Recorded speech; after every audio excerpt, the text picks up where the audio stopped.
¿Quién no ha escuchado hablar de las profecías del Titanic? ¿Habéis escuchado también la historia de Morgan Robertson? Un viejo y amargado escritor que nunca tuvo éxito y que de repente se descubrió que había, digámoslo así, profetizado hechos que estaban por ocurrir en torno a ese gigantesco buque. Bueno, nadie se lo esperaba, pero es la historia de la pequeña novela, no se encontraba ni en los puestos de segunda mano, llamada Futility, el autor Morgan Robertson, 1898, 14 años antes, apuntad bien amigos, 14 años antes de que el gran Titanic levase anclas y saliese rumbo a su último y lujoso viaje, un hombre escribía febrilmente en una cochambrosa habitación. El gran misterio es cómo ese hombre, que además por cierto dicen que le daba al alcohol de mala manera, describió un viaje que era idéntico al del Titanic. Un viaje inolvidable.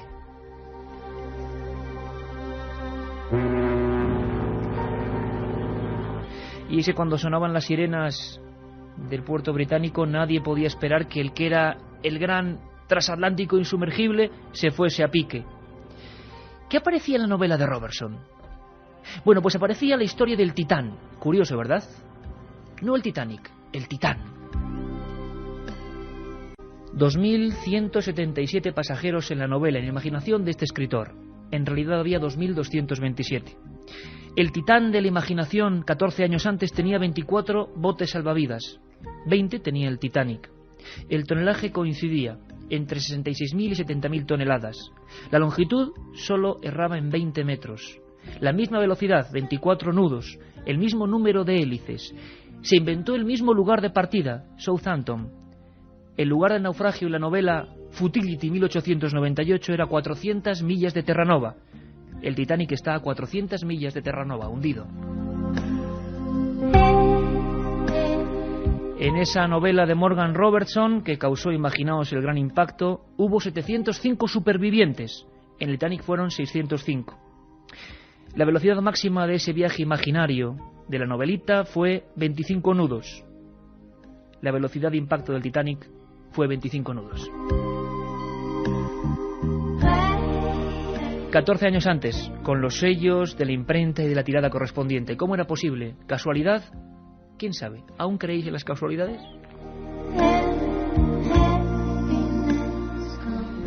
Pues preparaos amigos porque ya estamos todos. Katia Rocha, Carmen Porter, buenas noches, no buenas madrugadas. Buenas noches. Vaya historia de Morgan Robertson, y no es la única de Misterios del Mar y de Barcos Fantasmas. No es la única, hay muchas profecías en torno al Titanic, muchas presunciones, no solo en esta tragedia de este barco, sino en otras de muchos otros barcos que la verdad parecían como si algo indicara que se iban a hundir.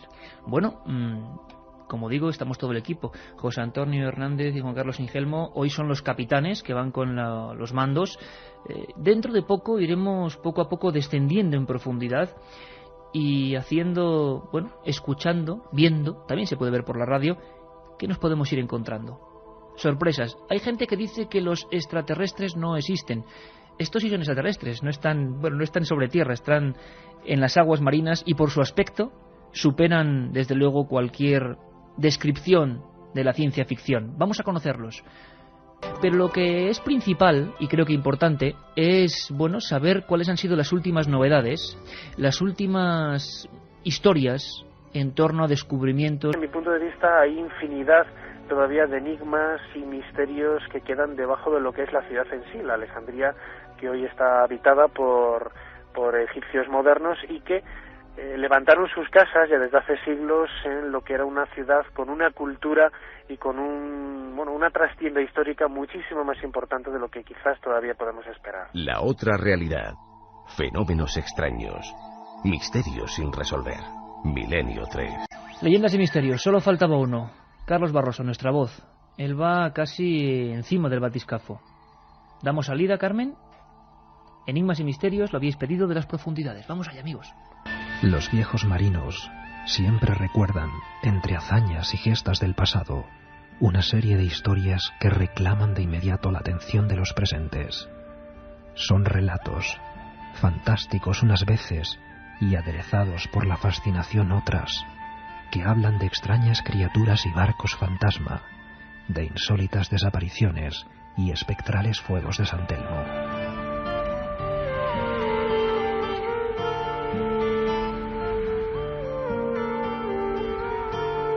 Sucesos a caballo entre la realidad y la leyenda, en los que hoy vamos a sumergirnos de lleno.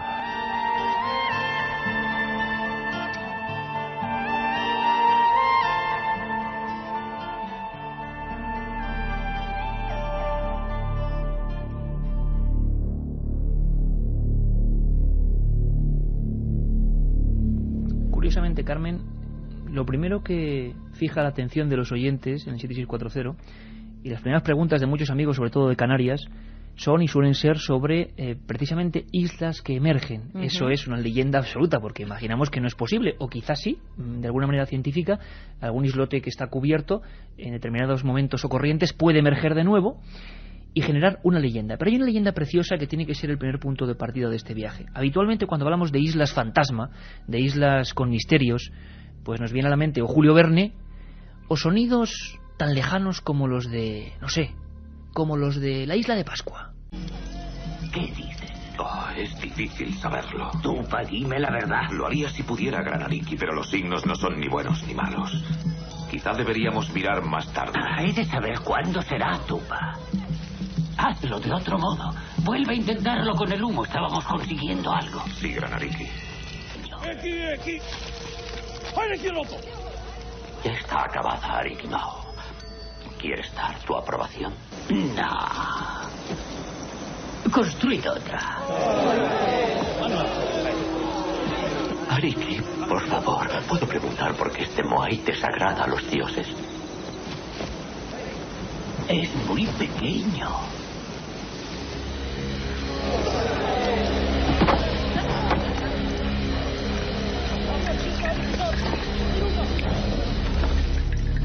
Para los habitantes, los orejas largas de la isla de Pascua, todo era poco para sus dioses. Cuando hablamos de islas, hablamos de eso casi siempre. La Polinesia, lugares lejanos, y muy poca gente sabe, los canarios sí, que tenemos una tradición preciosa, enigmática, increíble y registrada en los viejos barcos con puño y letra de sus capitanes. Es la isla de San Borondón o San Brandán, de la que alguna vez hemos hablado, así la madrugada del domingo, muy de pasada, con alguna noticia. Brevemente, para que la gente pueda imaginarse este lugar, ¿de qué estamos hablando, Carmen? El nombre de la supuesta isla, al parecer, procede de una leyenda que cuenta que un monje irlandés, San Brandón, en el año 512 partió junto con otros 14 monjes en una embarcación que se internó en el Atlántico. Según cuenta la tradición, divisaron tierra y desembarcaron en ella, pero cuando se encontraban rezando, ésta comenzó a moverse. Estaban encima de una ballena. El animal durante 40 días les trasladó por el mar hasta que llegaron a una isla llena de vegetación y animales desconocidos. Estuvieron allí 7 años y la pusieron el nombre de San Barandán. Desde entonces son muchos los navegantes e investigadores que han ido en busca de ella. Algunos aguerridos marineros, como Pedro Bello, declararon haber incluso desembarcado tras ser llevados por una fuerte tempestad. Dijeron haber observado pisadas gigantescas y unos extraños símbolos. En los archivos del siglo XVIII aparecen investigaciones llevadas a cabo por las autoridades de la Isla del Hierro. Ya en el siglo XX pudo ser fotografiada y hace pocos meses fue por primera vez grabada en vídeo. Grabada en vídeo. Lo que sabemos es que el periódico ABC, por ejemplo, en 1956 era el primero que sacaba en su portada la supuesta imagen de la isla de San Brandán o San Borondón, una leyenda fotografiada. Mucha gente pensó evidentemente que era un propio efecto del cielo, otros hablaron de una especie de espejismo marino, mil cosas. Pero hace bien poco nos encontrábamos con una sorpresa auténticamente de órdago, y es que un investigador y periodista, Jaime Rubio, estaba con una cámara grabando una presentación de un disco de folclore canario desde Gran Canaria, y era el primero, tenía la suerte, la osadía quizás, no lo sé, de filmar durante varios minutos esa formación. Para más INRI, un montón de personas de diferentes puntos de las islas comprobaron la existencia de esa especie de promontorio rocoso, incluso con efectos de vegetación, allí donde, según los mapas, no hay nada. Era el punto donde decían que la leyenda había marcado con una X y el nombre de San Borondón. ¿Te parece, Carmen, que escuchemos al asustado Jaime Rubio, que todavía no se lo creía, cuando grabó con su cámara una cosa que no existe? Lo recordamos. Pues cuestión de suerte, porque como tú sabes, San Borondón se ve una vez cada siglo, como mucho. Y aquella tarde yo salía para grabar un evento folclórico en el sur de la isla, pero yo vivo en el norte de Gran Canaria y al sacar el coche del garaje veo como la gente mirando para el horizonte. Y entonces levanto la vista, aparco el coche y claro que estaban viendo que al terminar la Punta de Anaga, en una zona que normalmente es Atlántico nada más, pues se veía una isla clarísimamente y unas pequeñas islas al lado, como una prolongación de la isla, ¿no? Pero con una claridad impresionante, y era a las 7 de la tarde. Casualmente llevaba el aparato de vídeo cargado, pues esto tengo que grabarlo como sea, porque esto es una cosa insólita. La otra realidad. Milenio 3, en la cadena SER. Las 9:30, y aquí estamos en Milenio 3 y estamos con vosotros, 7640, y un montón de preguntas, Carmen. Pues sí, que un montón de preguntas, un montón de cuestiones que ya se nos adelantan a los temas que tenemos preparados. Javi de Ciudad Real, por ejemplo, nos dice: hay más cantidad de agua que de tierra, por ello existen más misterios bajo el agua que sobre la tierra. Si los peces hablaran... Y tanto. Luego escucharemos a Fernando González Siches, que, bueno, lo vamos a escuchar en un barco primero, buscando el calamar gigante, y con una frase que a mí se me quedó, es que si tú das la tierra, la giras, no desde el punto de vista que siempre vemos en Mapamundis, veríamos desde el Pacífico, veríamos una inmensa esfera azul. Hay mucho más ahí que en la Tierra. Martín Copede, desde Madrid, nos dice: ¿qué misterios hay alrededor del Mary Celeste? Vamos a averiguarlos, amigos. Somos 4 amigos de Vélez, Málaga, aficionados al buceo, y estamos volviendo en un barco después de una tarde de buceo, ahora escuchando mismo el programa. Qué bueno. Nos tenéis acongojados. Qué bueno. Bueno, pues todavía no hemos contado nada de miedo, ¿no? ¿O os ha dado miedo lo de Morgan Robertson? Pues bueno, ahora sí que vienen cosas misteriosas, de verdad. De momento estamos haciendo un escaneo, con nuestro sonar particular. El mar esconde más secretos que el universo, nos dice otro amigo. Yo lo que creo es que si hay un tema que ha llamado la atención por películas, por filmaciones, por declaraciones incluso de sus supervivientes, y en el que no acabamos ninguno de ponernos de acuerdo, porque siempre cuando una cosa transcurre un tiempo, y más en estos temas, se legendariza, y entonces nadie sabe qué parte hay de paja y de grano. El Titanic, un nuevo enigma. Y decimos nuevo porque ha habido varios trabajos últimamente, muy recientes, en diferentes países, hablando de antiguas profecías. ¿Podríamos, Carmen, hacer un extracto de esas profecías o misterios, yo no sé si decir paranormales, o malos augurios, como quieras, en torno al Titanic? Hablábamos antes de una novela, ¿verdad? Morgan Robertson. La Eso Morgan la gente Robertson, tiene que dejarle Futility. un poco... Sí, Futility, eso pues es la bien, futilidad. Lo que no conoce mucha gente es que hubo otra obra de ficción sobre una tragedia similar. Había aparecido en una publicación londinense unos años antes. Su autor fue el distinguido periodista Stead, quien añadió una nota profética al final de la historia. Esto es exactamente lo que podría suceder, lo que sucederá si las naves zarpan con pocos botes salvavidas. Bueno, era un tío bastante lógico, por otro lado, ¿no? Porque luego, fíjate lo que pasó con el Titanic. Aunque claro, si vemos la propaganda del viaje de los días previos al Titanic, digamos que lo que vendían era el buque insumergible. Pero fíjate lo que pasó, es mucho más la casualidad. Stead fue uno de los pasajeros del Titanic que murieron en el naufragio. Vamos a ver, que él mismo profetiza días antes, es una historia Años relativamente antes. conocida, y a pesar de eso ingresa en el Titanic. Hubo gente, sin embargo, que a última hora tuvo como una corazonada y incluso con el pasaje comprado dijo que no embarcaba. Colin McDonald, por ejemplo, rechazó el puesto de segundo ingeniero a bordo del Titanic debido a una corazonada. Algo le decía que no tenía que trabajar allí. También consiguió salvarse un hombre de negocios londinense, Conan Middleton, que había soñado 2 noches seguidas con el hundimiento del Titanic y con los pasajeros aterrados nadando junto a la nave. Anuló su pasaje, al igual que el banquero Pierre Paul Morgan, quien ya con el equipaje a bordo canceló su billete, alegando la excusa de tener ciertas reservas de carácter supersticioso sobre el viaje inaugural de cualquier barco. Además, en este caso, Carmen, un caso más o menos conocido, se dio la circunstancia de que era uno de los, vamos a llamarlo así, departamentos o camarotes de primerísima clase, que valían una auténtica millonada. Estuvo viéndolos, llegó a dejar el equipaje y en un momento dado, poco antes, yo no sé qué le ocurrió, cogió sus maletas y dijo: ahí te quedas, Titanic.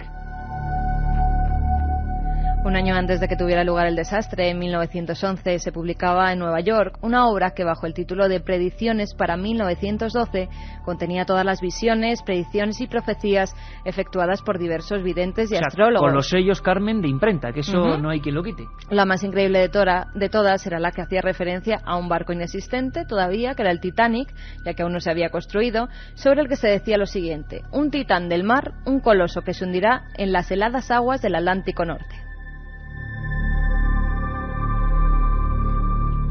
Y la última, pues el mismo día de la partida del Titanic, el miércoles 10 de abril, el medium Turvey anunciaba que un transatlántico se perderá.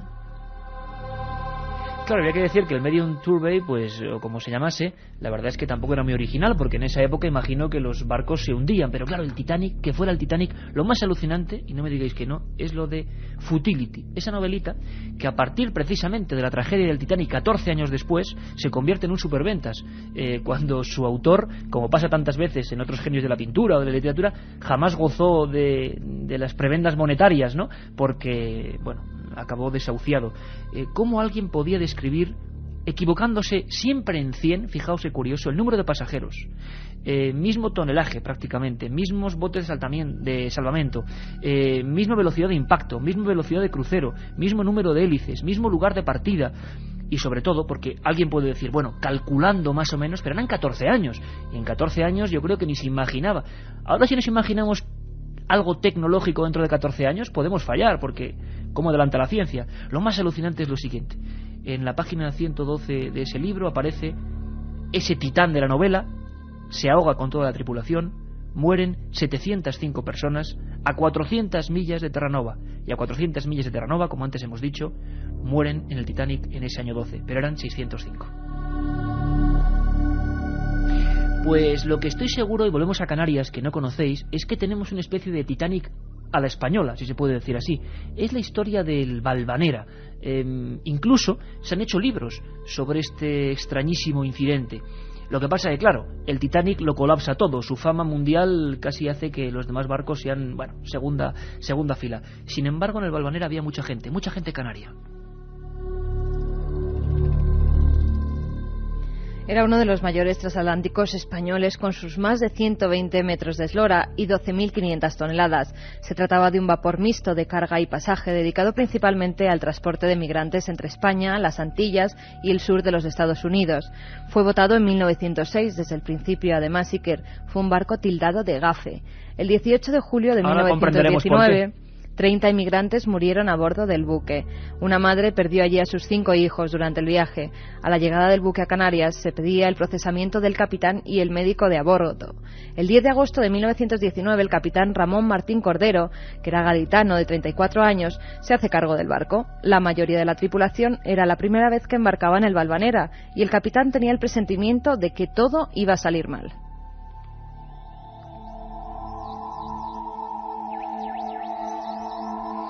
Y salió mal. La verdad es que fue un viaje, el último viaje del Valvanera, que ha quedado para la historia de lo extraño. Escuchamos a José Gregorio González, que es nuestro corresponsal en las Islas Canarias, que hizo un trabajo fabuloso siguiendo incluso a supervivientes de esta historia. En el mes de septiembre, si mis datos no se equivocan, entre el 10 y el 12 de septiembre, el Valvanera, lleno hasta los topes, y no solo a nivel oficial con 1.200 pasajeros, sino que se colaban en cada puerto un montón de gente más, desaparece en extrañas circunstancias. Escuchamos a José Gregorio. Por eso nunca sabremos exactamente el número de víctimas exactas que perdieron la vida. Ten en cuenta que oficialmente parten 1.230 personas desde el puerto de Santa Cruz de La Palma y desembarcan en Santiago de Cuba 742 personas. 10, 11, 12 de septiembre es cuando se desarrollan los hechos, y cuando se pierde de la noche a la mañana todo contacto con el Valvanera. Bueno, se esperaba que llegase al puerto de La Habana, no llegaba. Prácticamente en aquel momento, cuando desaparece este barco, probablemente con unas 900 personas aproximadamente, bueno, pues se pensó, se tenía muchas esperanzas de que no hubiese sufrido los embates de la tormenta, porque el capitán tenía mucha destreza, porque era un barco de gran calado, un barco preparado también para este tipo de circunstancias, y sobre todo por cuestión básica y elemental, que muchos barcos dieron noticia de haberse encontrado con el Valvanera navegando en perfectas condiciones cuando ya había sido dado por desaparecido, ¿no? Al igual que en el caso del Titanic, aunque de esto no se ha hablado hasta muchos años después, había premoniciones. O más que premoniciones, malos augurios, o como queréis llamarlo.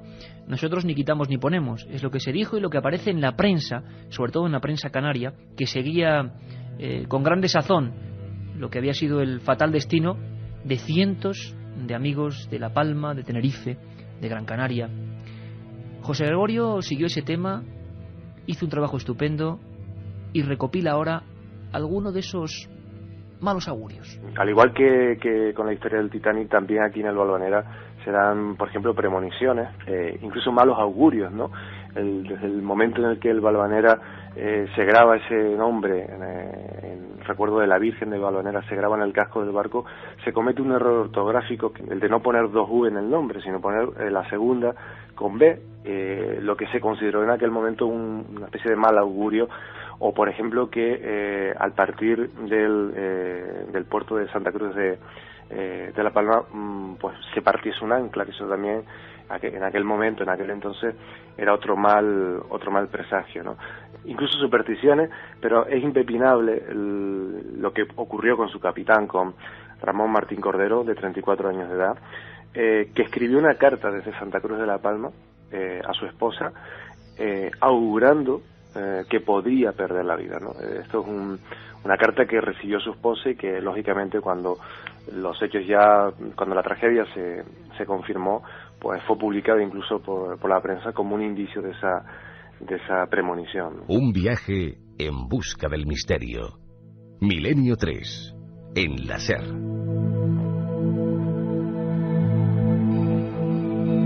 Amigos que siguen preguntándonos en el 7640, sabéis que es una emisión especial hoy de Milenio 3 hasta las 11, nuestro horario habitual, de 1:30 a 3 los viernes, 3 a 4 los domingos, aunque hay varios especiales de los que queremos daros buena cuenta antes del segundo viaje, todavía más abajo. Ahora estamos casi en superficie, luego iremos a los abismos. Antes de seguir con las preguntas de oyentes, Carmen, no me resisto a preguntarte, tú que has estado en los archivos buceando también, nunca mejor dicho, había más incluso, más premoniciones, todavía más allá de esa carta terrorífica que se publicó, del presentimiento de ese capitán. Pues sí, que era además de la premonición de Ramón Martín Cordero, que era el capitán, hubo el de una niña, Ana Pérez Zumalave, que tenía 5 años de edad. Cuando vio el barco se negó a embarcar y, presa de un ataque de histeria, le gritó a su madre: «El barco se va a hundir, yo no quiero ir». También Iker, el 5 de septiembre, al llegar el barco a Santiago de Cuba, a pesar de que muchos de los pasajeros tenían el billete pagado hasta La Habana, desembarcaron un total de 742 personas. Lo que ignoran es que esta decisión iba a salvar sus vidas. Cuando se les preguntó, después de que se hundiera el barco, dijeron que una especie de presentimiento les había hecho desembarcar. Es lo que se publicó en su día, 742 personas. Bueno, ¿y qué pasó con ese barco? ¿Se chocó con algo? ¿Se agrietó? ¿Se topó con una tormenta? Hay vestigios y comunicaciones que dicen que lo veían tranquilamente, después incluso de haberse dado notificación de desaparición. Lo más enigmático de esta historia, que seguro que muchos estéis descubriendo hoy, es que el Valvanera sí que se encontró, casi a las pocas horas, pero había una gran sorpresa en su casco. Bueno, después de varios días desaparecidos, incluso de expediciones que salieron en busca del Valvanera, participó la Marina cubana, la Marina de los Estados Unidos envió barcos también a la zona. Y lo más sorprendente de este asunto es que solo apareció el barco, no en ningún momento aparecieron cadáveres. Claro, no se encontró, no se localizó ni un solo cuerpo. Y esto, bueno, contribuyó a arrojar un poquito más de misterio a todo el asunto del Valvanera, ¿no? Incluso hay una anécdota curiosa del movimiento espírita en Cuba, que recibía durante mucho tiempo mensajes en perfectas condiciones y que llegarían a puerto, lo que alimentaba las esperanzas de mucha gente en una época en la que el movimiento espírita pues tenía mucho prestigio, ¿no?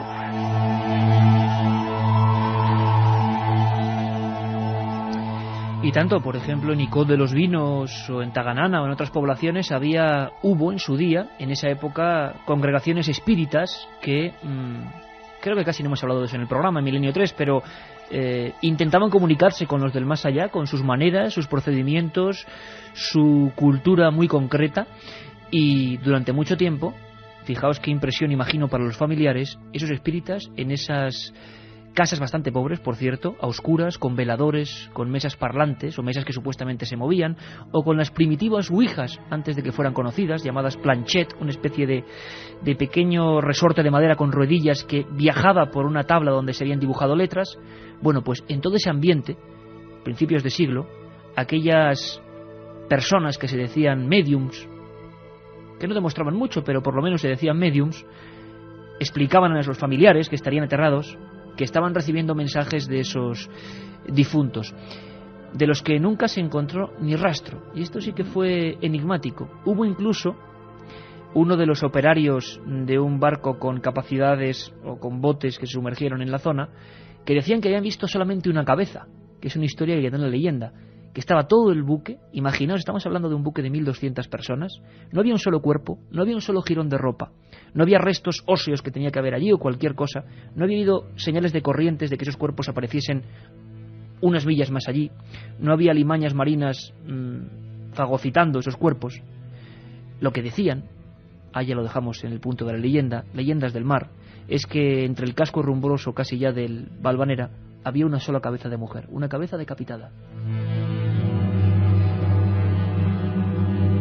Y aún en Key West, que es la población más próxima donde se hundió el Valvanera, los lugareños de allí llaman el buque fantasma de las arenas movedizas. Hoy en día. Hoy en día. Y cuentan que las noches en que hay temporal se oye aún el silbido de la chimenea del barco. Algunos incluso aseguran haber observado cómo una fantasmagórica figura negra lucha contra el oleaje intentando salvarse de morir ahogado. Quizá, y hablamos por supuesto de leyendas, pero preciosas leyendas, son las leyendas que dan sentido también al mar y a las reuniones de marinos. Quizá ese Martín Cordero, ese capitán que escribía su última carta atormentado diciendo que algo iba a ir mal.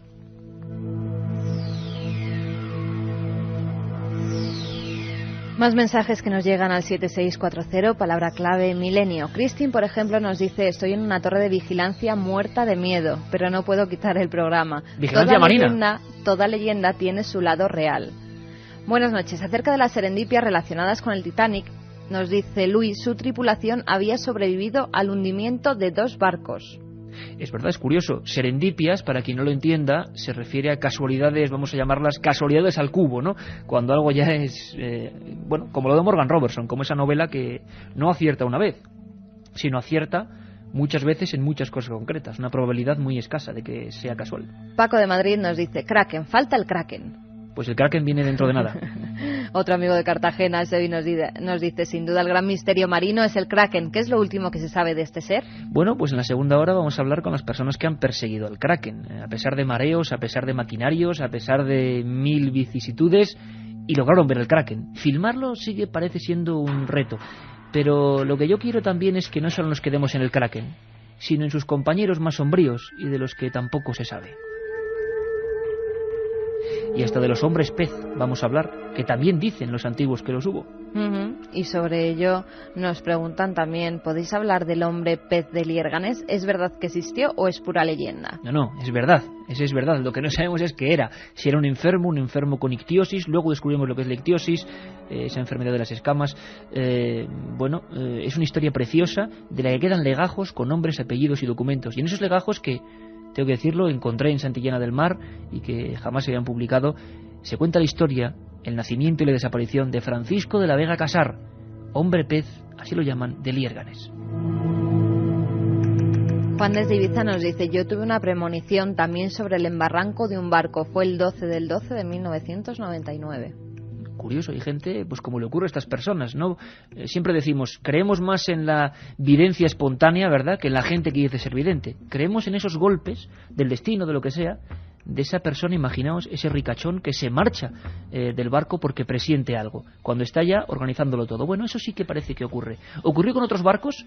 Nos preguntabais por otros nombres que son ya parte de la historia del misterio del mar.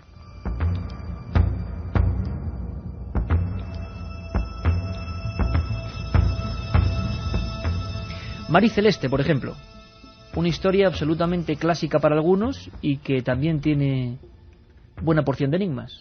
Pues sí, que si quieres vamos a comentar un poco la historia del Mary Celeste. El Mary Celeste fue construido en 1860 en los astilleros de Joshua Dewis, en Nueva Escocia.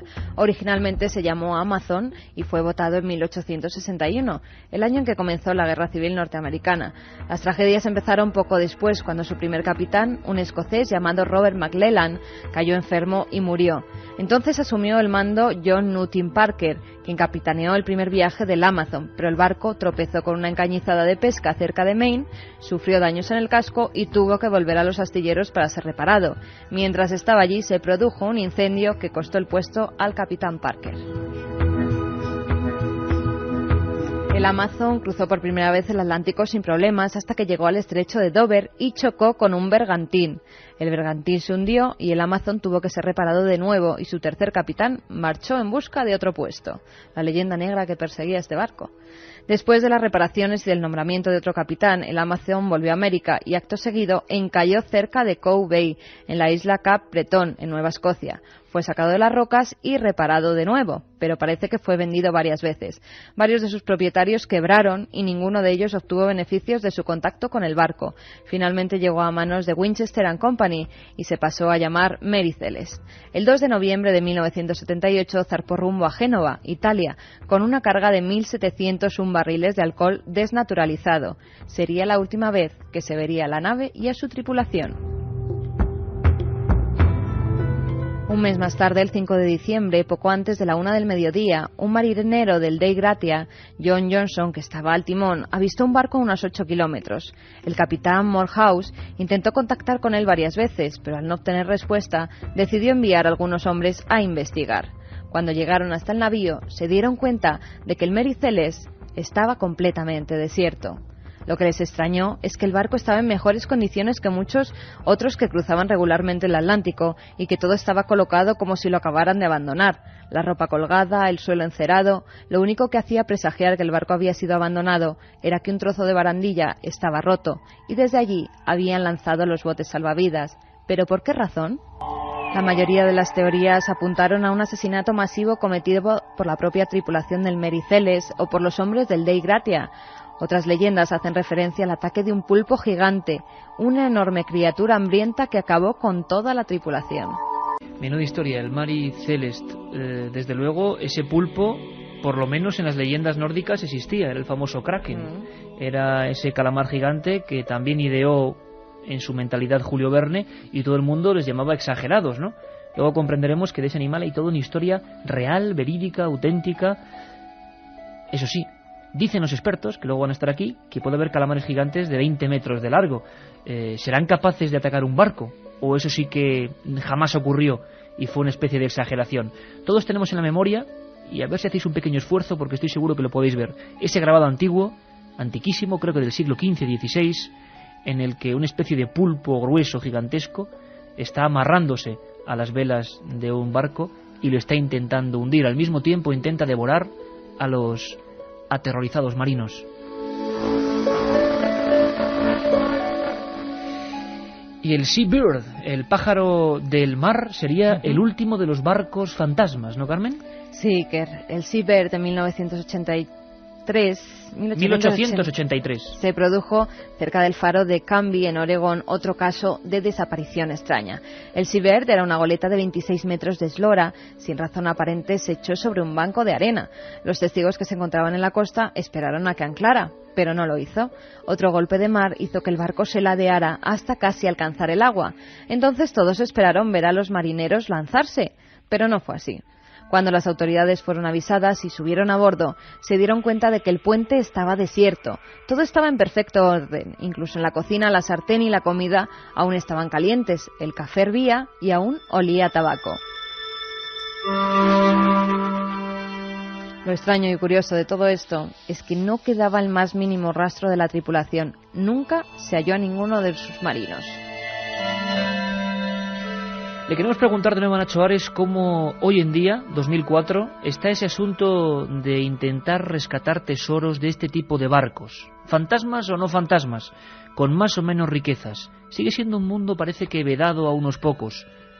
Esto es lo que nos respondía. Patrimonio arqueológico en este sentido de la península ibérica, sobre todo lo que es la zona mediterránea, es quizás de los más grandes del mundo en este sentido, ¿no? Hay una cantidad inmensa de pecios, muchos de ellos todavía ilocalizados, pero que todavía, sobre todo por problemas burocráticos, administrativos, en muchos casos los que intentan realizar este tipo de investigaciones son empresas totalmente privadas, que nada tienen que ver, no tienen, mejor dicho, ningún vínculo con instituciones públicas, ¿no? Pero, y sobre todo también por el elevado coste que ello supone, es decir, sacar un pecio de un barco, hablemos de una manera mucho más clara de las profundidades del mar, es un proceso y algo realmente muchísimo más costoso de lo que es una simple excavación a nivel de tierra. Un programa que se sumerge en el otro lado de la realidad. Milenio 3, con Iker Jiménez y todo su equipo en la SER. Y esta noche de profundidades, esta noche marina, esta noche de océanos oscuros ya a estas horas. Yo siempre me he imaginado, cuando veo el mar de noche me da un respeto, me da una cosa, sigue siendo un universo completamente vedado, al menos para mí. Juan Carlos Ingelmo, hoy es el capitán, no como el de la Albanera, afortunadamente, que nos lleva por buen ritmo en torno a las profundidades. Estamos ya a punto de descender a una segunda hora, de verdad, que va a merecer mucho la pena. Tanto como que creo que es momento de presentar a dos invitados. También los veo con el buzo, también los veo con las botas, también los veo con todo tipo de artilugios, de luces. Va a ser una exploración en vivo para todos los cientos de miles de amigos de Milenio 3. ¿Quién tienes a tu lado, Carmen, aquí en el Estudio 1? Pues a mi lado está Óscar Soriano, él es investigador del Museo de Ciencias de Madrid, que pertenece al Consejo Superior de Investigaciones Científicas. Además, todo un aventurero. Yo me acuerdo en ese barco en busca del Kraken junto a él, enseñándome todos los peces, diciéndome lo que se podía ver, lo que no se podía ver y lo que había en el abismo. Comentando los tiburones que hay por ahí. Hasta Juan Carlos nos ha sacado ya el sonido del sonar. Estamos ya descendiendo, amigos.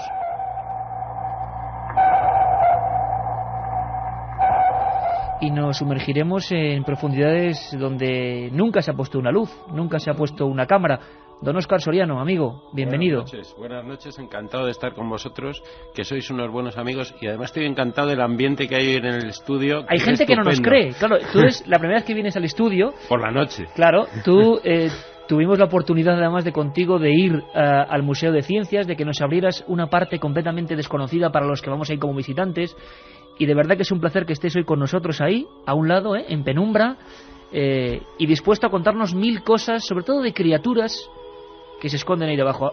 Yo lo digo, a mí, científicos de verdad como Óscar son los que uno siente un sincero orgullo de tener como amigo y como colaborador de este programa. Y al otro lado, pues qué deciros, lo conocéis ya, es Fernando González Siches, uno de los integrantes de esa maquinaria de aventura audiovisual que es Explora Films, que ya estáis trabajando a tope en un montón de cosas. ¿Y cuántas aventuras, amigo Fernando? Biólogo y zoólogo. Desde luego, y algunas compartidas, que es lo bueno. Algunas compartidas, ¿verdad? Hablaremos, me imagino, ahora de la que compartimos en el mar. Oye, por cierto, y como adelanto casi a un montón de curiosidades, y muy brevemente, Óscar, hay tanto por descubrir, y hablamos ya de monstruos. Vamos a centrarnos en los monstruos marinos, así con ese nombre. ¿Hay tanto por descubrir todavía? Realmente queda, yo calculo que más o menos 10 veces más de lo que hay descrito. 10 veces más. Número de especies sobre la Tierra, aproximadamente 10 veces. Algunas opiniones más optimistas hablan hasta de 100 veces.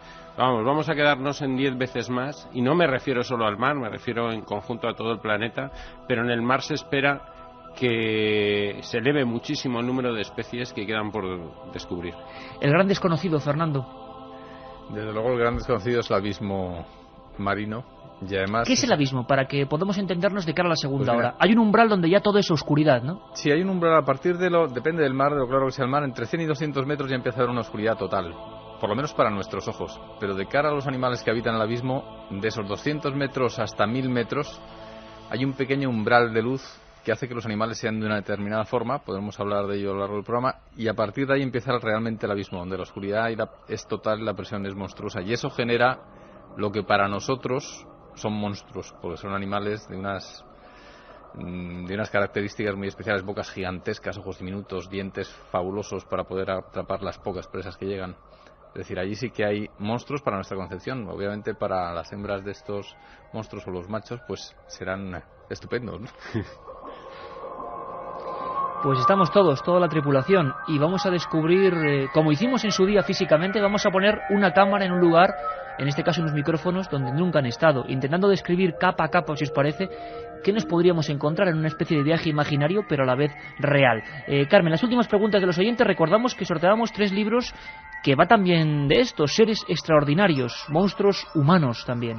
Pues muchas preguntas, muchas cuestiones en el 7640. ¿Es verdad que en el Titanic viajaba una momia? Nos dice Mariajo de Sevilla. Sí, es verdad. Una momia, la momia del Titanic. Célebre. José de Sevilla nos dice: el próximo verano me quedo con mi sobrinita chapoteando en la orillita. Eso nos va a pasar también a algunos, porque yo recuerdo cuando fuimos en busca del Kraken que uno ya le daba ganas de todo menos de bañarse viendo lo que hay por ahí. David de Alcoy, sobre el Valvanera, ¿no sería un ataque de alguna especie de piratas? Bueno, podría ser, pero ¿y qué hicieron? ¿Secuestrar a todos, a 1.200 personas? Iván, volviendo de Salamanca, nos dice: ¿y los monstruos del libro de Julio Verne son reales? Vamos a descubrirlo ahora, amigos. La tripulación se pone en marcha. 1 hora...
Almirante, hay algo que no me resisto a preguntarle de nuevo. Usted dirá, Alteza. ¿Cómo se puede tener un conocimiento tan preciso de valles, minas, montañas y ríos de un lugar en el que nadie ha estado jamás? Cristóbal Colón guardaba un secreto, una increíble verdad que solo algunos han sabido con el transcurrir de los siglos. Ahora es el momento de conocer la otra historia del descubrimiento. Milenio 3. Este martes programa especial de 10 a 11 de la noche, con Iker Jiménez, Cadena SER. Esta noche emprendemos un viaje alucinante. Una expedición a uno de los lugares más extraños y desconocidos que nunca nadie haya podido imaginar. El batiscafo Milenio 3 ya está preparado y su tripulación dispuesta para descender a ese universo oscuro donde aún habitan los monstruos. Acompañadnos rumbo al abismo.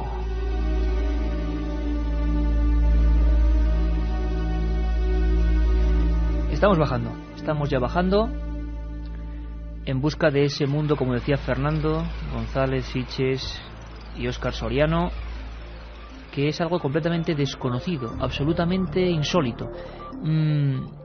Poco conocemos de esta historia. Nos hemos aproximado en una ocasión, Carmen. En una ocasión, los micros de la SER estuvieron muy cerca del abismo, describiendo lo que era ese mar a 1000 metros de profundidad. ¿Qué es lo que vimos? ¿Qué es lo que sentimos? Ahí estaba Fernando, ahí estaba Óscar, ahí estábamos nosotros, y esto es apenas minuto y medio de un sonido que queremos recordar ahora.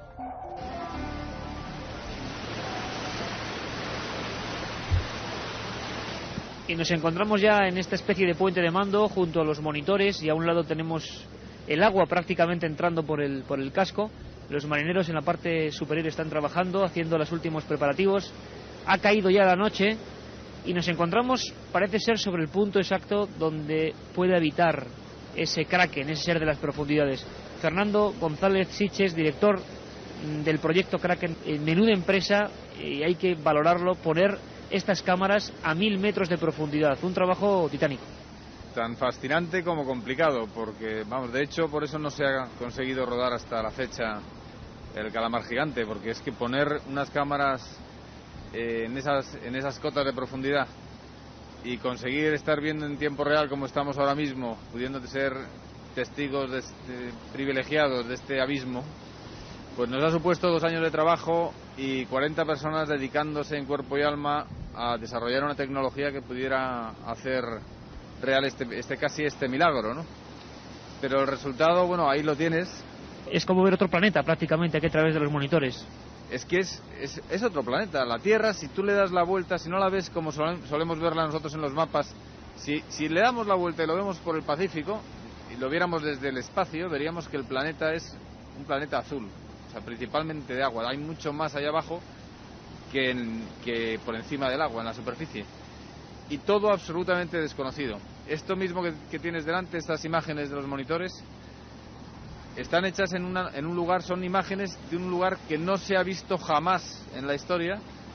Y no solo eso, sino que jamás desde la creación del mundo una luz artificial como esta ha iluminado ese fondo, ese limo que estamos viendo ahora, y a estas criaturas que pasan de vez en cuando por delante de la cámara, jamás nadie lo ha iluminado, salvo la propia luz bioluminiscente de los peces y los invertebrados del fondo marino. La otra realidad.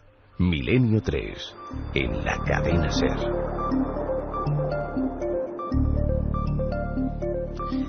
Vaya recuerdos, Fernando. Estábamos en el caladero de Carrandi, ¿por qué? Pues allí estábamos buscando las primeras imágenes del calamar gigante, que sabes que es un reto que tiene la comunidad científica y quizá todos los que nos gusta el océano, no necesariamente científicos, y que sabemos que existe ese calamar gigante, que lo tenemos además muy cerquita en la costa asturiana. Sabes que Luis Laria, que luego participará, tiene allí la mejor colección del mundo de calamares gigantes. Tiene un mérito impresionante. Y era la primera vez que en España se intentaba algo así. Realmente la primera vez que se intentaba siquiera aproximarse a conocer la naturaleza del abismo a través de una cámara, ¿no? Y bueno, ahí estuvimos todos los que estamos aquí, la verdad. Y sabéis que no lo conseguimos al final, pero no cerramos la puerta de intentarlo otra vez. Bueno, tenemos esperanza. Conseguimos que este micrófono que tengo yo aquí, bueno, este exactamente no, pero no igual amarillo, acabase un programa pegándole al Kraken, aquel Kraken que se capturó, que la gente casi es que dice, no me lo puedo creer. ¿Te acuerdas, verdad, Óscar? Hombre, claro ese que calamar sí. Que tuvo que pasar por debajo de nuestro barco, realmente, prácticamente. Pues estaban pescando a 300 metros de nuestro barco. Y cuando llegamos a tierra nos llegó la noticia que habían sacado un calamar. Salimos corriendo, pues los 4 que estamos aquí, hacia el puerto pesquero, y allí nos lo encontramos, pero la sorpresa vino después, y es que aquel calamar era un calamar macho, y hasta ese momento en España se habían capturado 25 hembras y ningún macho. Ningún macho. Sí, y sorprendentemente luego descubrimos cosas que nos llamaron mucho más la atención, y es que los calamares en su reproducción inyectan una cosa que se llama espermatóforo, que es donde van los espermatozoides, en cualquier parte del cuerpo de la hembra, y luego estos migran hasta que se logra la fecundación. Pero la sorpresa que nos encontramos en el calamar macho es que en uno de sus brazos había un espermatóforo inyectado, ¿no? Y entonces esto nos chocó bastante y empezamos a darle vueltas al asunto, si esto había podido ser en un encuentro. Los encuentros entre machos y hembras de calamares suelen ser bastante violentos. Bueno, y con esas longitudes. Efectivamente, y además es que se enroscan entre ellos, es una cópula curiosa, ¿no? Cuando menos. Y empezamos a dudar si ese espermatóforo había sido producto de un error de encuentro entre 2 machos, o si el macho en esa vorágine sexual se lo había inyectado a sí mismo. Esto lo estamos tratando de investigar nosotros en el Museo de Ciencias Naturales, y los alemanes hace pocos meses, hace 2 meses, publicaron la misma observación, publicaron en prensa normal, no en prensa científica, porque realmente el proceso para saber si ese espermatóforo es del propio animal o es de otro, pues es complicado y delicado, ¿no? Entonces estamos en la misma línea ambos equipos, los alemanes por un lado y nosotros por otro. Así que ese macho nos puede aportar mucha luz a mucha duda que tenemos sobre la biología. Estamos ya embarcados y, como dice Óscar del Museo de Ciencias Naturales, un científico de los de verdad, de los que se visten por los pies y que es capaz de ponerse las botas y perseguir. No es solo la ciencia de despacho, sino salir casi como los aventureros antiguamente, y los piques que hay entre países por conseguir, evidentemente, la mejor muestra. 7640, palabra milenio, esos 3 libros de seres extraordinarios que sorteamos con vuestras preguntas, y Carmen va a ir almacenando para luego preguntárselas a Óscar y a Fernando. Un viajero del abismo totalmente esquivo. Los datos que tenemos son alucinantes para quien no sabemos de esto, Fernando. Ojos como un balón de balonmano, luces en la parte delantera, algunas especies que tienen garfios en vez de ventosas, y eso está ahí abajo y no somos capaces de... ¿Por qué están saliendo tantos? ¿Por qué están surgiendo tantos en nuestras propias playas? Bueno, lo que está pasando, yo creo, hablando con Luis, le hacíamos esta misma pregunta: ¿por qué de repente tantos calamares gigantes cuando antes? Y él nos comentaba que es que ahora hay una... Y bastante de la responsabilidad tuvo la campaña del proyecto Kraken, y desde luego mucha de ella la tiene Luis Laria con el programa que tiene de actividades para que la gente conozca a este calamar gigante. Es que antes aparecía el calamar gigante y nadie le daba importancia porque no se sabía muy bien. No se lo podían comer tampoco, porque la gente dice, ¿y esto se puede comer? No. Alguna vez lo han intentado y creo que ha habido intoxicaciones masivas porque tiene muchísima concentración de amonio en su cuerpo y hace que sea incomible, gracias a Dios, porque si no me imagino que ya en parte los japoneses se lo habrían comido o pescado, habría una pesquería seguro. Pero la aparición de estos calamares gigantes, con lo grande que eran, pues ha empezado a llamar la atención. Hay realmente ya una red establecida de contactos en la costa asturiana que avisan a Luis de la aparición de nuevos, y luego además, como bien decías, ahí el calamar gigante, el Kraken, el Architeuthis, es solamente uno de los grandes calamares que hay allí desconocidos, porque está el Taningia, que decías que en vez de ventosas tiene garfios, y aunque no llega a los tamaños que llega el Architeuthis, es un animal fascinante, se le ve mucho más, digamos, un predador más potente. El calamar gigante... Que vaya aspecto, ¿no? Además tiene esos, como llamáis vosotros, fotóforos o fotóforos, exacto, que son luces. Dos grandes mazas con unos fotóforos enormes al final. Y es un animal que tiene un aspecto casi todavía más agresivo, ¿verdad? Inquietante, ¿no? Porque el calamar gigante pues es por su tamaño, pero la forma realmente externa del calamar es muy parecida al calamar que nos comemos todos. Quiero que escuchéis un pequeño documento de los reporteros de National Geographic, que claro, también están investigando estas historias y que hablan no precisamente de calamares, pero sí de otras grandes criaturas, porque al parecer los calamares, cuando se empieza a vislumbrar que existe esta criatura, que en un principio era digna de la ficción, es cuando se ven en los cachalotes a gran profundidad que tienen marcas, ¿no?, de esas ventosas. Había algunos especialistas de National Geographic que, bueno, luego hablaremos de eso, de ataques de tiburones gigantescos, de tiburones más grandes de lo habitual, de tiburones casi prehistóricos. Escuchamos. Es el gran padre de la familia de los tiburones y se come a la gente.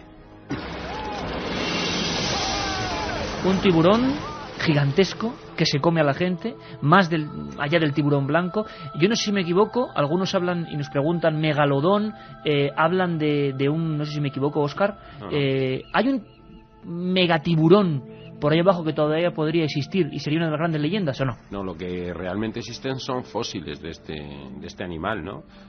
Un animal que, para que nos hagamos a la idea, con la boca abierta, la distancia entre los dientes de la mandíbula superior e inferior sería la altura de un hombre.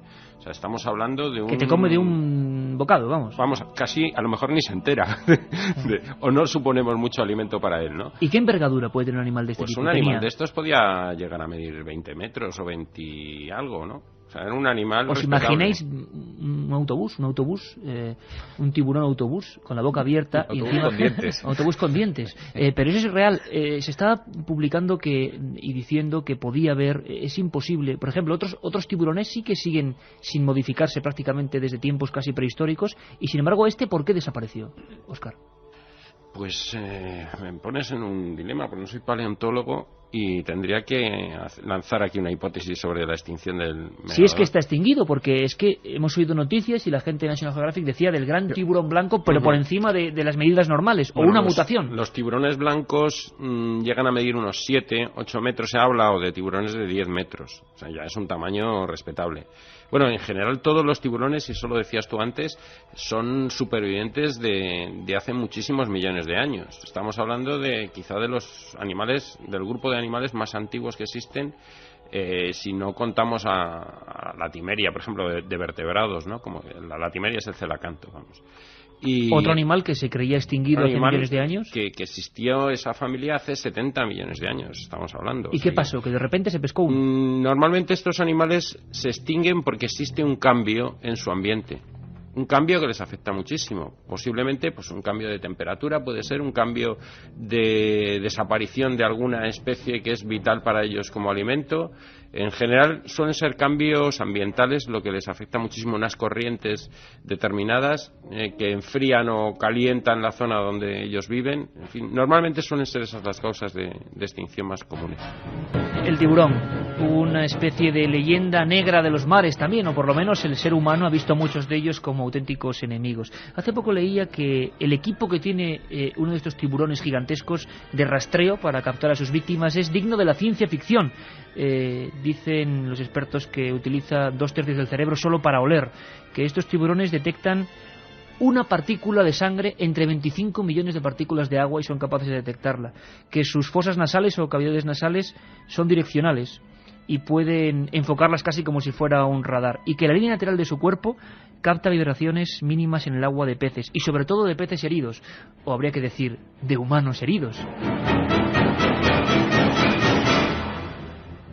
Fernando, nos da miedo el tiburón, y los grandes tiburones fueron también monstruos del pasado, como el kraken, ¿no? También hubo gigantescos tiburones que atemorizaban a la gente. Sí, desde luego el más grande es este del que hablabais, el megalodón. Yo he tenido la suerte de tener algún fósil de estos de los dientes. El diente de un megalodón es del tamaño de la palma de una mano. Es realmente impresionante. Yo, hablando un poco y volviendo al tema que acabas de dejar, yo no creo que pueda existir, simplemente porque necesitaría... En el abismo hay muy poca comida, hay una escasez, es una pauta general. Y si un animal tan grande que se refugia en el abismo tendría necesariamente que tener presas gigantescas, salvo que en el abismo también se escondan presas tan grandes como él, pero que tarde o temprano se enfrentarían a la falta de alimento, ¿no? Y la falta de alimento generalmente da animales más pequeños, fascinantes también, pero más pequeños. Creo que tenemos, Fernando, al otro, para unirse a esta tertulia, en la que podéis intervenir en cualquier momento, a otro auténtico especialista que ha sido mencionado varias veces y un buen amigo que nos acompañó en ese viaje y que, tiene, como decíamos, la más importante colección de kraken auténtico, y hay que decirlo, un español que está ahí jugándose el tipo y conservando estos ejemplares que en otros países del mundo, bueno, creo que le han hecho ofertas hasta millonarias por algunos ejemplares, porque se valora más este tipo de cosas casi fuera que aquí, ¿no? Luis Laria, del CEPESMA, compañero, buenas noches. Muy buenas noches. Oye, Luis, estamos hablando de cosas que te gustan mucho, de tiburones gigantes, de krakens. Yo recuerdo una escena que no se me va a olvidar nunca, en ese viaje en busca del calamar gigante, cuando te estabas sumergiendo en aquellas aguas, me comentabas que en nuestras aguas, en España, también existen muchas clases de tiburones. Me enseñabas un catálogo incluso bastante terrorífico para el que no sabemos de estas cosas, pero tampoco se cuenta eso mucho, ¿no? Es decir, hasta el mar más cercano a nosotros es bien desconocido, ¿no? Sí, efectivamente. Además, tenemos que saber incluso que para muchas personas les pasa desapercibido que incluso el propio tiburón blanco, pues en algunas ocasiones también está pululando por nuestro Cantábrico. Ya no digamos por el Mediterráneo, que incluso es más habitual, ¿eh? O sea que digamos que las aguas peninsulares españolas tienen una variopinta gama de tiburones, que incluso algunos de ellos pues es bastante habitual verlos y que son también tremendamente inofensivos, como son incluso los tiburones peregrinos, que pueden llegar a medir pues hasta 12 metros. 12 metros de una criatura, Luis, que para los que no nos metemos mucho en el agua marina, aunque sea inofensiva, como decís, porque me hace mucha gracia cuando los expertos hablan, no hace nada, pero ver venir eso tiene que ser algo... De todas formas, es que tú cuando te metes en el agua ves tiburones por todas partes. Bien, donde no los hay. Me estás quitando la fama de explorador avezado que tengo entre parte de la audiencia de Milenio 3 y le estás echando... sueñas con el tiburón martillo. Le estás echando, sí, me da bastante mal rollo, la verdad. Luis, hablábamos de la colección más importante de kraken. ¿Cuántos hay ahora mismo en tu colección? ¿Y dónde está exactamente para que la gente sepa y pueda ir? Bueno, pues tenemos 21 ejemplares y la gran mayoría de ellos pues están en Luarca, que es un pequeño pueblo de la costa asturiana, en el occidente. Maravilloso. Bueno, pues muchas gracias, y yo de verdad que disfruto mucho en este pueblo, aunque yo no soy de aquí, soy de Gijón, pero bueno, realmente disfruto muchísimo en un pueblo como este, del que me siento realmente ya como nacido, ¿no?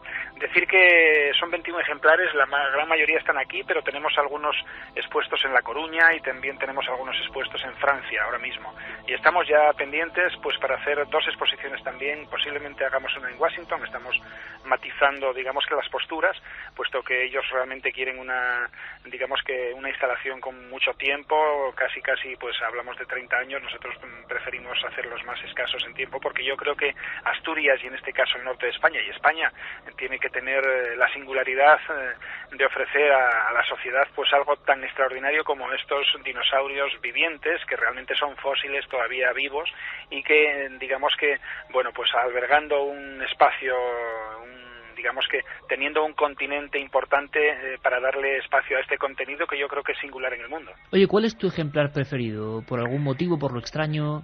Luis. Bueno, yo, aunque ya ves que en cantidad de ocasiones se habla del Kraken como ese monstruo extraordinario que incluso ya leyendas y leyendas nos fueron transmitiendo nuestros antepasados, realmente para mí, aunque sea más pequeño, para mí es fascinante el Taningia danae. El de los ganchos, para entendernos, ¿no? El de los ganchos, efectivamente.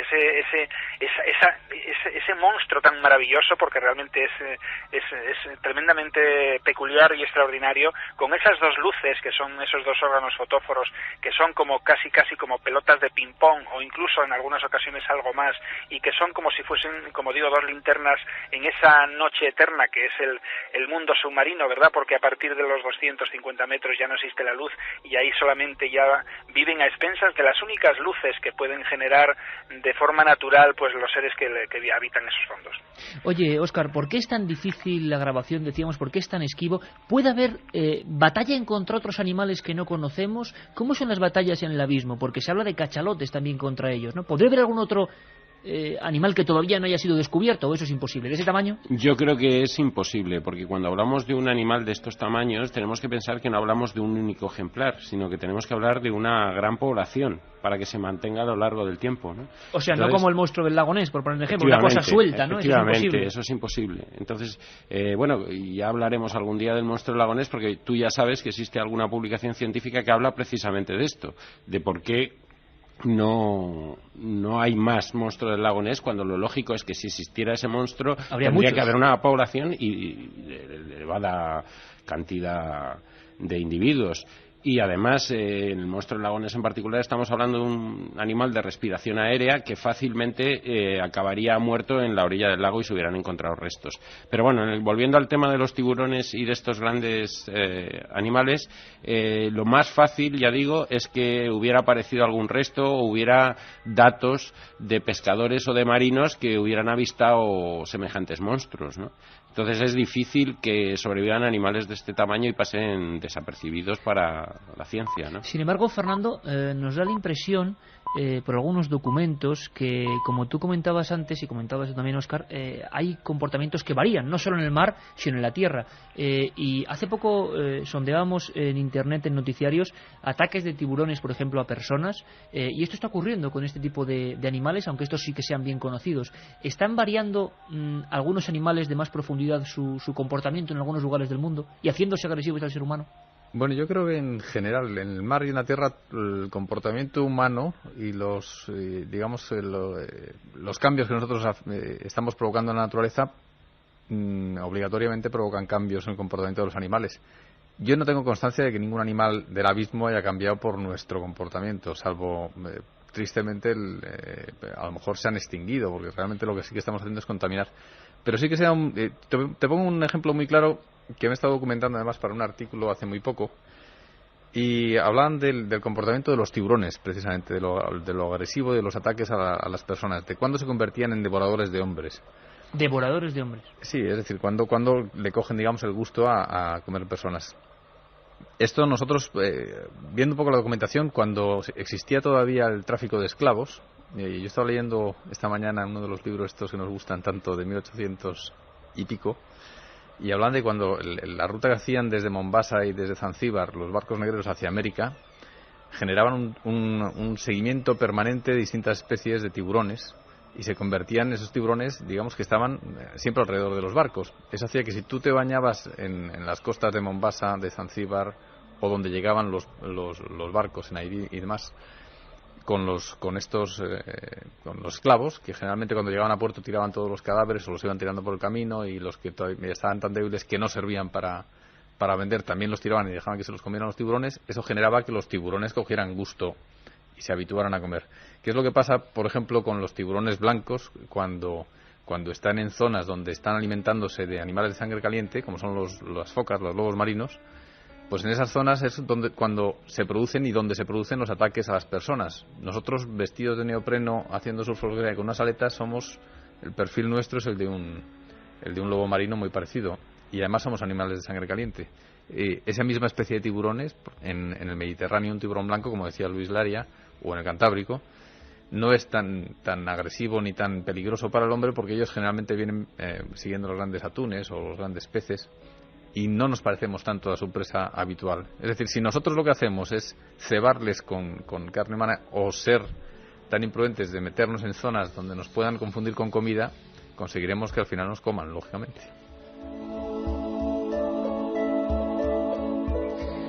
Breves preguntas de la audiencia a los tres compañeros, porque ahora, Juan Carlos, enseguida ponemos el sonar, porque nos vamos a meter un poquito más abajo todavía donde están los tiburones, más abajo, más a la oscuridad. Vamos con muchas preguntas en el 7640, palabra clave, milenio, espacio, y como siempre lo que vosotros queráis. Sabéis que sorteamos 3 libros de seres extraordinarios. Rubén de Ciudad Real nos dice: he leído descripciones de enormes serpientes marinas y encajan con el aspecto del, a ver si lo digo bien, Zeuglodón, antepasado de la ballena. Todos hemos mirado a Óscar, serpiente marina. Sí, ya sabéis que uno de los temas que me apasiona normalmente son el origen de todos estos mitos, ¿no? De todos estos monstruos. O sea que la serpiente marina es un mito, pero que aparece siempre en los mapas antiguos y sí, un pero temor fíjate, tremendo. Estás haciendo tú un gesto que es vital, y es el gesto de ondular verticalmente. Si la serpiente marina es una serpiente, nunca ondularía de esa manera, sino que lo haría horizontalmente, como las serpientes terrestres. O sea, no veríamos, digamos, los lomos saliendo como haciendo arcos. Efectivamente, pero los reptiles no mueven el lomo así. Pero yo sí, sin embargo, el otro día es que estábamos dando una conferencia precisamente sobre esto, y yo me acordaba que había visto, me he traído el libro para contártelo luego. Tiene ahí un libro precioso, Fernando, para quien no pueda vernos, con grabados antiquísimos de la serpiente marina. Es que la mejor descripción de la serpiente marina, que lo leo porque no tengo memoria para acordarme, es del avistamiento desde el barco Dédalus en 1848, y hay un grabado de la serpiente. Bueno, hay por supuesto todo el testimonio del capitán y demás, y en el grabado, si te fijas, no ondula. Es como, realmente es como una anguila gigantesca, con la cabeza ya le han echado un poco de fantasía. Sí. Pero vemos que no, curiosamente, no todas las serpientes marinas, y desde luego esta, que es la mejor descrita, la que se toma como la descripción más auténtica de una serpiente marina, tanto que el propio Owen, que echaba por tierra todas las teorías de Darwin, a este dijo que efectivamente aquello tenía que ser una serpiente marina, aunque bueno, ya... Pero en la conferencia también hablábamos, ¿verdad? ¿Te acuerdas? Es que es un tema que siempre estamos Fernando y yo hablando. Enredando eso. Existe un pez cinta de un tamaño... Un pez cinta que se llama Regalecus glesne. Se han llegado a sacar individuos de 8 metros en la zona de Laos. Bueno, Laos en particular no, porque no tiene mar. Es en el delta de Mekong, ya más en Tailandia, en todo el sudeste asiático.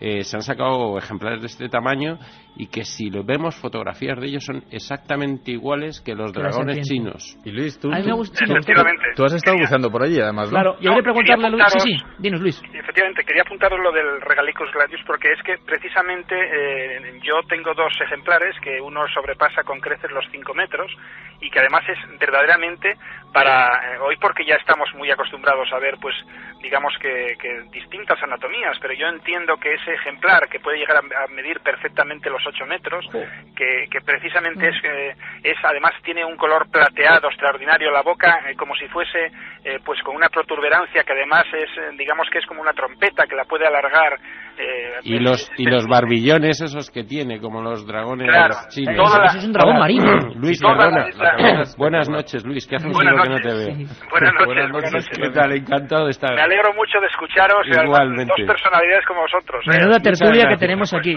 Oye, Luis, yo no me resisto.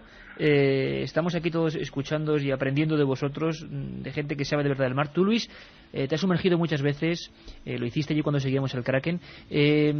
¿Qué es lo más raro que tú has visto? ¿Qué es lo más raro que tú te has encontrado? O la situación, me contaba Fernando alguna cosa por ahí, de alguna cueva con cadáveres de animales. Sabes, la afición que tengo yo a tu historia de la cueva, que quiero hacer un documental contigo.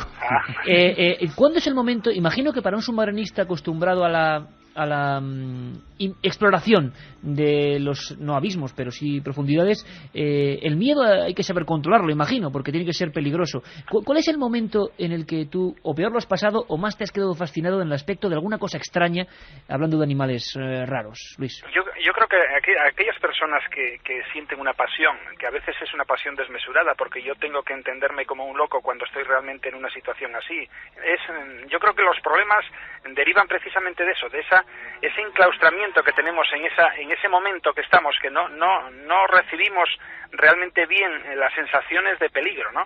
Pero al fin y al cabo yo creo que el buceo no es un peligro, el peligro está en extralimitarse en situaciones, ¿no?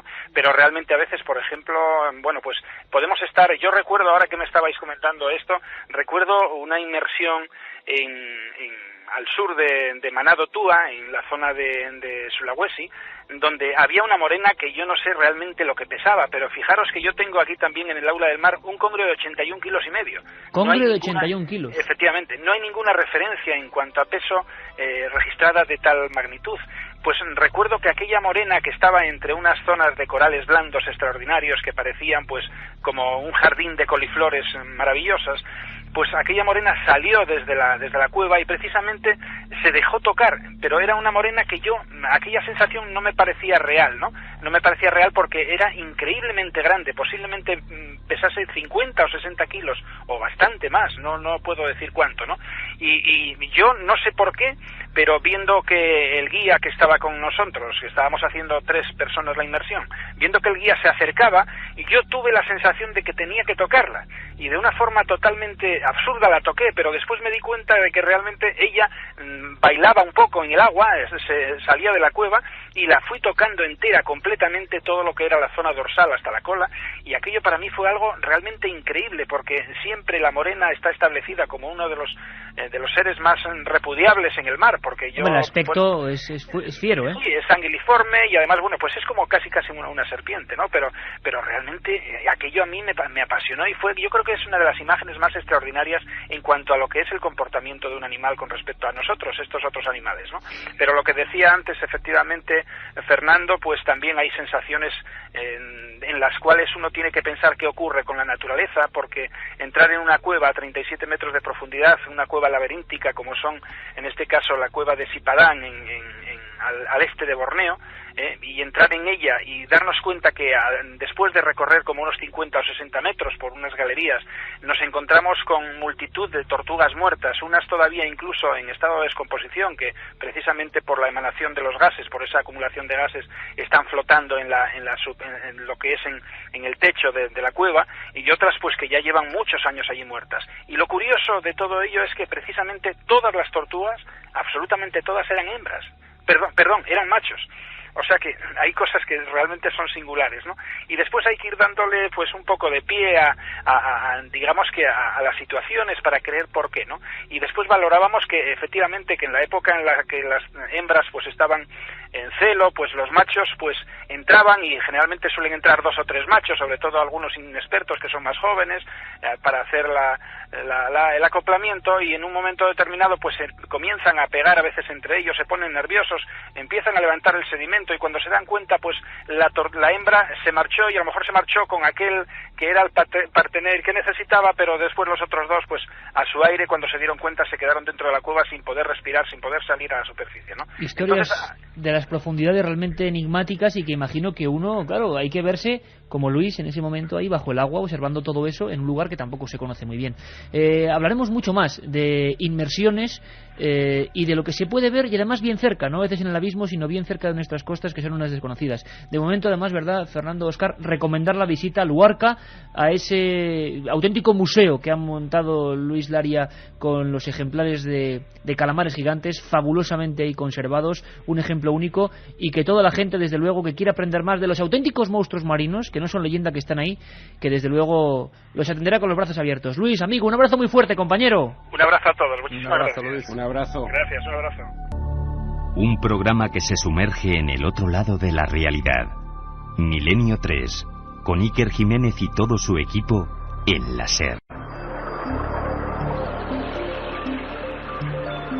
Juan Carlos, cuando quieras sacas el sonar y nos vamos yendo más para abajo todavía, ¿os parece? Más para abajo, más allá de los tiburones, de las cuevas, muchos cientos de metros más hacia abajo.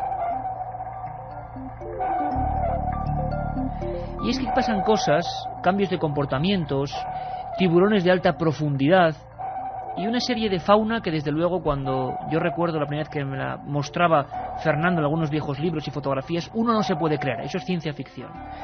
Escuchamos a unos científicos dentro de un submarino, el Alvin, de alta profundidad, extasiados por lo que están viendo. Vamos a comprender un poco su momento. Y hablaban de peces que están cambiando, precisamente que están cambiando de profundidades, acercándose más a nosotros. ¿Qué está pasando?, dicen ellos. Es una hembra. No muchos pueden descender con un sumergible a más de 900 metros de profundidad. Nunca estás segura de lo que vas a descubrir y tienes esa incertidumbre de no saber qué podrás ver en cada nueva inmersión. Mira el tamaño de ese bicho. Mide 3 o 4 metros de largo.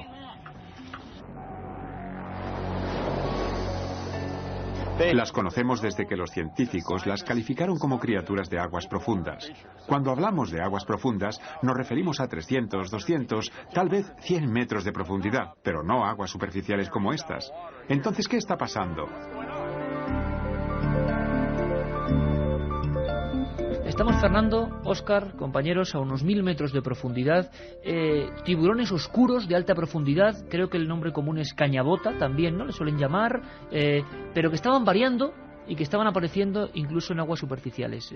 Como decían los de National Geographic, ¿qué está pasando?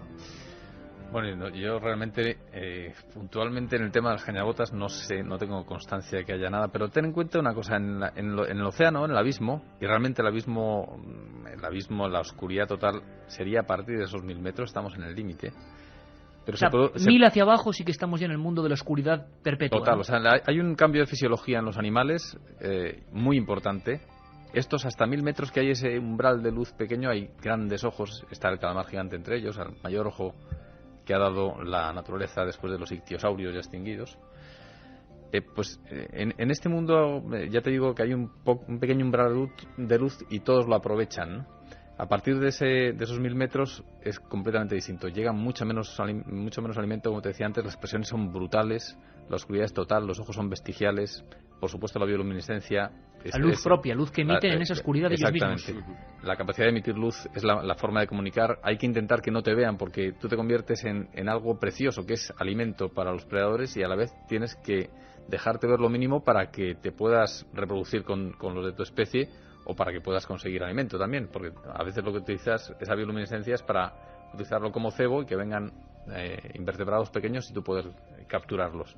Es decir, es un mundo terrible en cuanto a violento, imagino, ¿no? Exactamente, a que hay una necesidad de comer absoluta, y eso hace que sean unos animales con unas bocas que pueden comerse.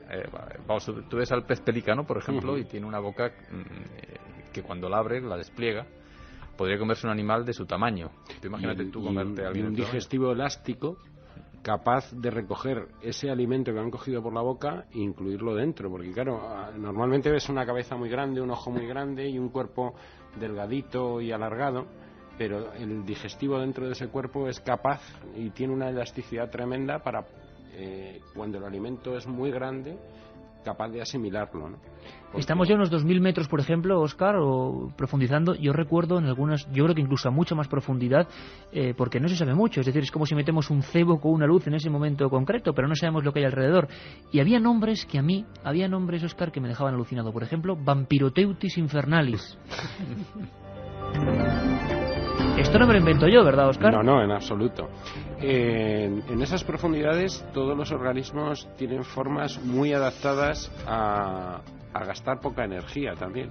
Realmente esa falta de alimento lo que hace es que haya falta de energía, ¿no? ¿Pero cómo es este bicho? Porque con ese nombre... Mira, en esas profundidades los cefalópodos, o sea, los calamares y todos estos animales, estos moluscos, ¿no?, de muchos brazos, suelen tener los brazos unidos por una membrana que les facilita moverse como una medusa. O sea, la forma de desplazamiento no es como la de los calamares normales, con un sifón, con una propulsión a chorro, que es lo que les permite ese sifón, por contracción del manto, expulsar el agua por el sifón y salir disparados, ¿no? Los movimientos de estos calamares, ya digo, son muy parecidos a una medusa. Incluso cuando los ves por primera vez te crees que es una medusa y no, son calamares. Y además, no en el caso del Vampiroteutis, pero sí en otros, los cuerpos suelen ser muy transparentes, parecidos a las medusas. Sí, porque hay una escasez de proteína tal que los cuerpos se quedan de ese tono, ¿no? Vamos con más preguntas, pero antes, Fernando, ¿por qué los científicos le ponen cuando lo ven, ese nombre? Eso no es casual, Vampiroteutis infernalis. A mí me gustaría que pudiéramos transmitir por una vez una imagen real a las personas que nos están oyendo y lo entenderían simplemente con verlo. Porque cuando tú ves es un calamar de color rojo teja oscuro con lo que son las aletas con las que mueve el cuerpo, que la tiene al final del manto, son como grandes orejas de cerdo, o sea, es decir, tiene un aspecto raro. Tiene unos tentáculos cortos y un ojo de azul turquesa, muy extraño, que se cierra como una especie de diafragma, y que lo impresionante que tiene es que cuando se asusta, los tentáculos se cubre, o sea, le da la vuelta a los tentáculos, se cubre, y por debajo los tentáculos son como el Taningia danae del que hablaba Luis, están llenos de ventosas, de ganchos, de garfios. Entonces se da la vuelta y se convierte en una especie de pelota llena de garfios por todas partes, con la boca en el centro. Y eso hace que de aspecto pues sea bastante terrorífico, aunque luego el animal, me imagino que por su tamaño y demás, pues no supone ningún peligro. ¿A cuántos metros estamos, Fernando, más o menos? No, pues el Vampiroteutis yo creo que está del orden de 300 metros, sí, por ahí. Sí. O sea, estamos por encima, en el Vampiroteutis estamos por encima. De todas formas que... O sea, que están más arriba. Están más arriba, pero ten en cuenta que precisamente por esa escasez de alimento, en el abismo se produce la mayor migración de animales de la naturaleza, o sea, de biomasa en la naturaleza, porque todas las noches los animales suben a buscar alimento. Cuanto más arriba, más alimento hay, y luego con las primeras horas de luz vuelven a bajar, ¿no? Y luego hay quien dice que los monstruos no existen, los monstruos en el imaginario popular. ¿Os imagináis, como decía ahora mismo Fernando, una esfera de pinchos, de garfios, con la boca en el medio, navegando por la oscuridad perpetua? Imagínate una noche romántica en el mar, bañándote en el mar por la noche, que te suba un vampiro. Que no sabemos lo que hay en el mar, no sabemos lo que hay en el mar. Bueno, me parece que Fernando y Óscar van a tener que empezar a hacer las maletas, a construir otro de esos submarinos en busca del calamar gigante, porque un vigilante en el puerto de Málaga nos dice que le han dicho los portuarios que han visto un calamar gigante vivo y que vive en unas tuberías. Pero como un calamar gigante en unas tuberías. Hombre, eso es lo que le han dicho. Yo si le han Tenemos comentado datos, ahí, que vive en una tubería un calamar gigante, lo que habría preguntado a estas personas es ¿qué han tomado? ¿Qué es lo que han tomado? ¿O qué han fumado? Vamos con más. ¿Y cómo lo han visto, no? Las serpientes marinas de las cartografías se colocaban en lo que se creía el fin del mundo conocido o aguas desconocidas. Esto lo producía el miedo. ¿Es cierto? Otro amigo. ¿Por qué siempre ha habido ese miedo a los monstruos marinos? Miedo existe a todos esos animales que nos resultan extraños, porque tendemos a humanizar a esos animales. Por ejemplo, porque tenemos que les miedo... ponían caras de hombre en los dibujos muchas veces. También es que los dibujos no los hacían los mismos observadores. Estaban hechos por dibujantes que jamás habían estado a lo mejor en el mar. Esto se ve muy claro en grabados antiguos, ¿no? Porque se da aspecto terrestre a muchos monstruos, entre comillas, marinos, ¿no? Tú los ves luego dibujados y a lo mejor les ponían cabeza de cerdo, de jabalí, con colmillos. Los cangrejos, los bogavantes que todos conocemos, se dibujaban como si fueran cangrejos de río. Y esto es que no los dibujaba realmente el observador, sino que el observador se lo contaba al dibujante y el dibujante deformaba eso. Qué interesante. Yo Iker, de todas formas, creo, y un pequeño inciso, yo creo que cuando tú estás en el mar, y mucho más en esa época que no se conocía nada, Claro. pero yo tengo alguna experiencia, o sea, yo recuerdo haber estado, por ejemplo, de vuelta muy machacado por un intento de llegar a la Antártida en un velerito pequeño, y nos refugiamos en la isla de los Estados, más allá de Casi la Tierra nada, del un Fuego. viaje aquí al lado. Y bueno, habíamos estado visitando es un antiguo presidio que dejaban allí a la gente que no, como es una zona tan terrible de mar, pues no te puedes escapar, y vivían los presos asilvestrados, y estaba lleno de cruces, era un sitio bastante siniestro. Como el de Milenio 3, vamos. Y volviendo, exacto, tenía mucho encanto, pero por la noche ya, otra vez en el barco y volviendo por los canales fueguinos, pues tenías en la mente ideas un poco torcidas, digamos, y que tu espíritu no estaba muy bien. Y se producía un fenómeno que es bastante frecuente en aquella zona, incluso en España algunas veces, un fenómeno de fosforescencia marina, que es por unas alguitas pequeñas que tienen bioluminiscencia, y el barco iba dejando una estela de color fósforo en el agua. Los espectáculos más bonitos que hay. Impresionante, pero también te sugestiona bastante, porque Claro. es impresionante. Es una zona absolutamente salvaje, no hay una luz, salvo el inmenso firmamento, que es impresionante. Las luces cuando tienes total oscuridad en la Tierra, pues el cielo está lleno de estrellas de una forma impresionante. Y tú veías esa estela del barco, y a la vez nosotros vimos como si fueran cometas por debajo del agua que venían hacia el barco, que luego vimos que eran delfines, pero que tú los veías cuando estaban debajo del agua con la agitación de la cola para propulsarse, pues producían esa fosforescencia, y cuando saltaban fuera del agua se producía una explosión de luz y desaparecían en el aire, porque era oscuro entonces. Era la visión, digamos, en negativo de lo que generalmente ves. Y en ese momento alguien que no conozca, yo me pongo 2 siglos atrás, y eso puedes imaginarte que es cualquier cosa, ¿no? Un auténtico monstruo. Juanchu de Castro Urdiales, en Cantabria, nos dice: estoy pescando y me voy ya mismo. Con lo que estáis contando no me extraña. Que no se vaya, Bueno, qué envidia. un día le contaremos Nos la da historia. mucha envidia, porque Fernando y yo somos pescadores. La Gaceta del Norte sacó, Óscar, en Laredo, no en Castro Urdiales, en Laredo, la historia del monstruo de Laredo. Una historia que os tengo que pasar, porque la recuperé en la hemeroteca. Imagino que sería el resto de algún gigantesco animal, pero las fotografías ocupando la portada del periódico eran como una serpiente marina, realmente. O uno de estos bichos que habéis hablado antes. Antón de Lugo pregunta: ¿los expertos pueden hablar del pez ogro que vive en los abismos? El pez ogro. No tengo ni la menor idea. Hay un Pez pez ogro, ogro, claro, depende cuál sea el nombre. El nombre común, que es muy parecido a una...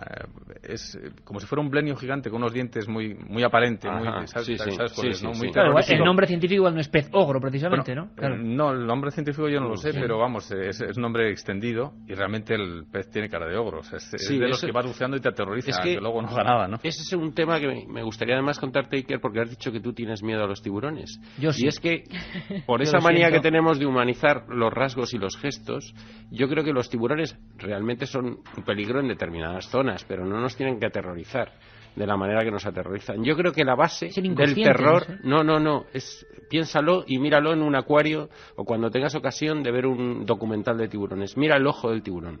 Es la mirada más fría que puedes encontrar, yo creo, en la naturaleza. Y eso es lo que nos produce ese terror por estos animales, ¿no? Y en el caso Sobre todo los del pez martillo. Claro.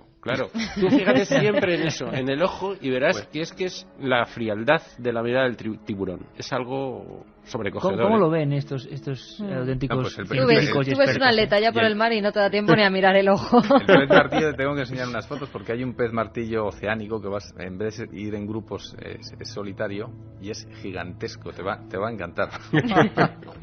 A ver, Javi desde Madrid nos dice: ¿cuál ha sido el tiburón blanco de mayor tamaño avistado o capturado? Fotografías ahí espectaculares, ¿no? Imagino que no sé cuál será el dato, pero superando... Sí, lo decía Óscar. Más de 10 metros, 7, ¿no? 8 metros. No, se habla de 10 metros, pero vamos, los restos no han llegado nunca a ser medidos y publicados, ¿no? O sea, lo que sí se conocen son tiburones blancos de 7 y casi Esperamos, más o menos. un tiburón blanco de 7 metros, yo Muy te grueso, aseguro. además, Mira, ¿no? yo intentando rodarlo en el sur de Australia, le preguntamos al que en teoría nos tenía que diseñar las jaulas, y le dijimos: bueno, pero que queremos una que sea seguro. Y dice: pero no seguro, ¿a qué se refiere usted? Y pues una que pueda parar a un tiburón blanco, porque de los grandes. Y dice: no, vamos a ver, yo le puedo hacer una jaula para sumergirse y rodar tiburones blancos, pero como venga uno a partir de 7 metros, no hay una jaula que pueda parar a un tiburón que quiera comerte.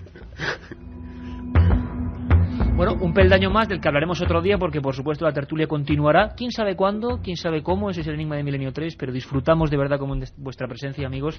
Es, por ejemplo, otros monstruos que daban miedo. Las sirenas. Las sirenas humanas. Nos preguntan mucho por ellas. Nos preguntan. Bueno, pues respondemos muy brevemente con, precisamente, el autor del libro que hoy sorteamos. El doctor, pediatra, el zaragozano Manuel Moros Peña, que ha investigado este asunto de las sirenas y nos dice que no es monstruosidad, que es una auténtica enfermedad, la sirenomelia. Existe de verdad y no es ninguna leyenda. Bueno, realmente hay una malformación congénita muy poco frecuente, puede afectar a uno de cada 60.000 recién nacidos, que guarda cierta similitud con lo que es la representación clásica de las sirenas. Entonces esta malformación precisamente se llama sirenomelia. Bueno, pues consiste en una falta de desarrollo de las extremidades inferiores. Entonces son niños que nacen pues con la mitad superior del cuerpo normal, por decirlo así, pero la parte inferior no está desarrollada. Entonces las extremidades inferiores están completamente fusionadas, terminan en una especie como de extremidad cónica y sin pie. Entonces así a simple inspección física puede recordar un poco por las representaciones clásicas de las sirenas, tal como las conocemos, ¿no? La otra realidad. Milenio 3. En la cadena SER.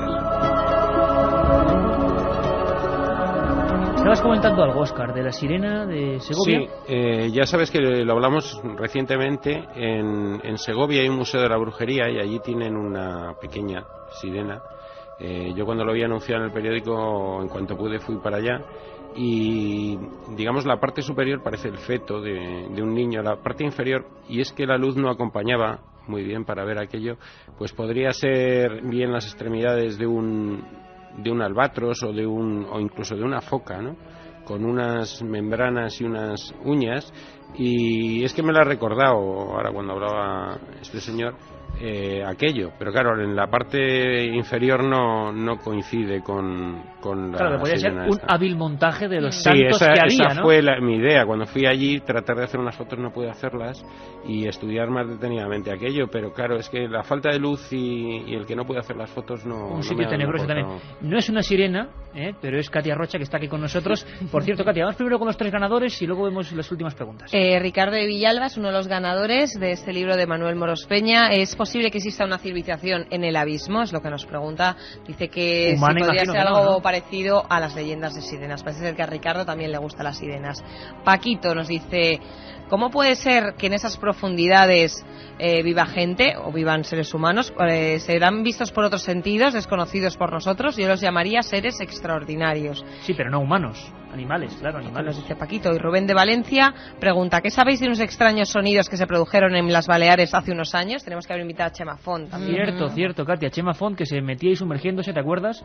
Con las grabadoras, unos sonidos que que nunca se pudieron descubrir que acusaron a tiburones incluso. Que movilizaron a toda la prensa mallorquina y que al final no se supo absolutamente nada.